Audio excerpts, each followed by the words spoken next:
عزیزان گرامی، ما وقت جواب نمیگیرم که پشت سر برم همین را گفته که کم بگو، دلم کف داره، زیاد کف داره، این گپم کف داره که میگه مولوی متوکل به امام اعظم رحمت الله علیه توهین میکنه. به الله قسم اگر کسی مرد باشه، غیرت داشته باشه، در این قدر طول عمر ما ترجمه قرآن کریم کردم و خطبه ها دادم، در یک CD، در یک تقریر ما اگر امام ابو حنیفه رحمه الله قدس رحمه الله نباشه، من خود اعدام میکنم ان شاء الله.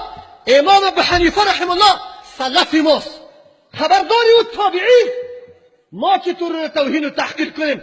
زبان ما خوش نمیشه، ولی نکنی توتیا، نکنی تهمتا. یک روز در قبر رفتن استه. الله متعال به الله قسم از پیشتان سوال میکنه.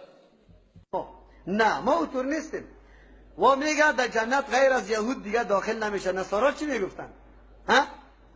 او مردم لافای بیجای نزنی، بی دلیل و بی سند گپ نزنی، بی که در میدان چی داره. بسیار درس عظیم است در اینجا در این آیت ها. امروز به می مرض مسلمان های ما مبتلا شده. حنفی ها میگه امامی ما امام اعظم رحمت الله علیه است، تابعی را صحابی را دیده از دروغ میگه. میگه نمیگه دیگه.